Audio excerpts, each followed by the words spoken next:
Harry, in the Argentinian press and the Pumas, they're talking all this week about La Revancha, revenge.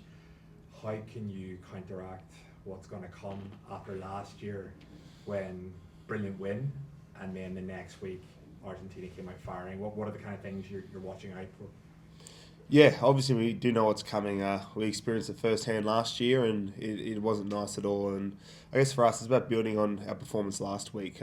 We have a few areas in our game which we know we need to improve to beat these guys again. And obviously we were down for 84 minutes on the weekend and only just got the win. So we know how much of a class team they are, and them fired up is a scary proposition for us. But we're really excited for the challenge. How do you counteract the discipline? Because one thing the Joe Smith team has is immense discipline, and this team has shown that over a long time.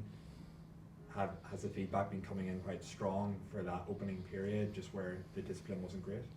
Yeah, a lot of it was we put ourselves in some tough positions on the field where we had to leak a few penalties, which wasn't ideal. And we've been a really disciplined team now for quite a long time, and one bad week doesn't change it for us. So for us, it's just about getting back to, I guess, our normal discipline, which is just not giving away penalties, not making those silly mistakes, silly errors to get the opposition into the game. And I've got no doubt we'll fix that this weekend. We had a chat yesterday with Slips, and he said that one thing he loves, but it comes, is red hot feedback from Joe.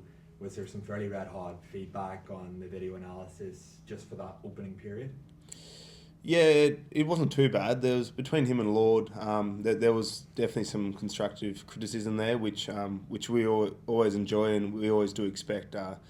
In a game of 80 minutes, there's always going to be plenty of work-ons, and especially when you're down 21-7 at half-time, it really does. There was definitely a few moments there which we lost, and as we know, in 80 minutes, you're not going to win every moment. And about the way we fought back in that second half and win as many moments as we could to get the result there in the end was great, and that was definitely highlighted too. But Joe had some good clips which we'll make sure we improve on this weekend. Just a final one from me. You've got a debut start for Tane Edmed. What are some of the things you've seen just as he's come from that squad in Ireland? Obviously didn't go his way. Brilliant performance in Cape Town. What are some of the things you're seeing in him as a young 10? Yeah, I've been really impressed with him at training. The way he's been training for the last couple of months has been really impressive. He's got a really loud voice. He's a really good communicator to the forwards, to the outside backs, which is obviously really key in that role. And he backs himself at training. He's been backing himself. He's been pulling the trigger and really getting in the hands of the boys outside him, which is always exciting. And he's worked really hard to put himself in the position this weekend to start in what is a really important test match for us. So we're all really excited for him, and we've all got his backs out there, that's for sure. Sellout crowd, going to be a big attendance there, expecting a lot of South Americans, Argentinians there as well. How do you kind of approach hearing the news early on in the week that it's a sellout crowd? Is it like, okay, we've got to put in a performance, but there's also kind of like a Australia's behind us sort of mentality? How do you kind of approach it? Yeah, we were all stoked when we saw a sold out crowd, 40 odd thousand people. Aussies supporting the Wallabies is super special, and we can't wait to get out there. And for us, obviously, we want to put out a performance for them to be proud of, but we knew it all comes on how we train, how we prepare during the week. And I know it's been pretty cliche, I've said it most weeks, but we prepared well this week, and we've given ourselves the confidence to go out there and perform. And it's the sort of team we want to do. We want to train well, we want to prepare well, and then we want to go out there and put that performance in, and which was what's going to be a really awesome spectacle this weekend. As I said, in front of a sold-out crowd in Sydney against Argentina. Probably hasn't happened in a little while, so shows we're doing something right. And then the second one for me, there'll be a couple of changes in the set piece. Obviously, Josh will be coming in off the bench, and you've got Jeremy kind of coming in. I know set piece has been something that the Wallabies have really been priding themselves on trying to get better at and improving. When you have kind of a couple of moving elements around when you're up against a side like Boomers, what's kind of the headspace when you have to have a couple of changes coming in against a side like that? Yeah, I guess it's always nice to have some fresh legs coming in. Josh Nasser, he's been training the house down for the past month or two, just been wanting badly to get an opportunity, and he's got that opportunity now. And I know he'll definitely make the most of it. And then they have Jeremy. He's obviously been on the bench for the last 5 or 6 games, and he's been really impressive off the bench, and he's been a big part of the second half comebacks. And for us, it's just about getting the reps during the week, preparing together. And the one thing at training, we prepare very hard against each other. We challenge each other at training, so the whole squad level at the set piece has definitely gone up, and that really gives you confidence that anyone can jump in and do a job. Just an extra one off the back of that. Luke, coming off the bench, I know he's been really hankering to get into the starting side. He had a really solid line series, even though he didn't play in goal. How good is it? How much of an influence does he have, both from a Reds capacity, but also off the park, playing for the Wallabies in the training side?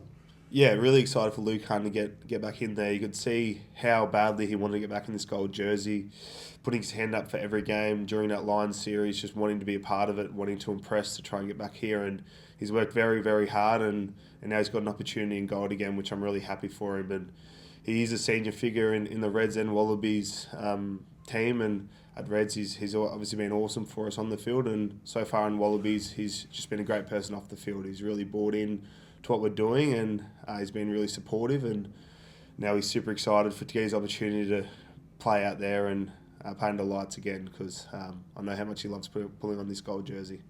Harry, you've had some great wins already, obviously, throughout this season, but the way that you guys won on the weekend was obviously pretty dramatic, and it's had a lot of people talking. Have you noticed anything different outside of the camp, just in your week so far? Yeah, I'd say there's definitely a lot more people getting around us, which has been awesome to see. Obviously, when you're playing for the Wallabies, you want to be a part of a successful Wallabies team, and if you can do that, there'll be a lot more Wallabies supporters out there, because we know there is a really passionate fan base. And by us getting a few good results over the last couple of months, we're definitely feeling support, and it's been awesome to see. But now it's about us backing up those performances. We can't just have a few good performances and then take a few steps back. We've got to keep on taking those steps forward, which I've got no doubt this team will do. And no doubt results, play a role in that. But a lot of people speak to, a lot of comments you see online and stuff talk about the way that you guys take the game on. What kind of sense of pride do you feel being the captain of a side that is playing like this and being on the front foot with its decisions? Yeah, I take tremendous pride from it. I think we are a team who's really close and really does care for each other, and I think that shows in our performances, and I think that's something the public has seen and the public really gets around. And yeah, as I said, it helps when we have such a close relationship with each other. We're willing to have the tough word to each other. We're willing to get around each other when we're needed, and that's a sign of a good side, and that's something which we want to keep on improving on.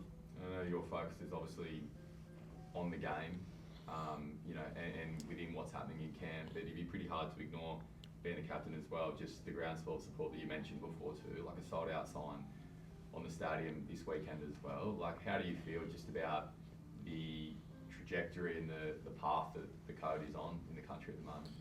Yeah, it's super exciting.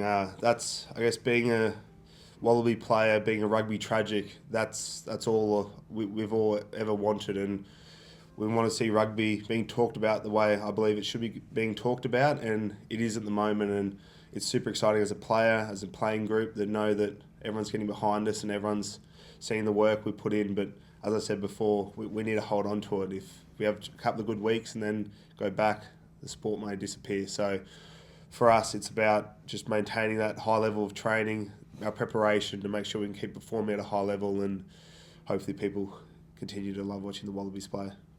One thing I've noticed this team consistently does, win, lose or draw, you're always going to spend time with the young fans in the stadium, make sure every signature, every selfie, and it's noticed. Is that something you took on as a captain, or is it something that the squad really own themselves, that we need to make sure that we're inspiring that next generation? It's definitely something the squad has sort of taken on, and when you're seeing sold-out stadiums, you're seeing gold jerseys everywhere in sold-out stadiums, it is really special, and that support we really appreciate. On the weekend, I truly believe that support at the end of the game, how loud they were cheering for us, probably was one of the differences. And if they're there getting behind us when we really need them, the least we can do is post-game go around, win, lose or draw, go around, get around everyone for being there, because we were all kids. I remember lining up at Wallabies games, wanting to get my jersey signed, and you just needed one play to come over to you and make your night. So I think everyone in the squad's really aware about how much you can change or how you can make probably a little kid wanting to be a Wallaby, wanting to be a Wallaroo. So it's been awesome to see, and win, lose or draw, I hope we continue that because it's definitely very inspiring for the next generation.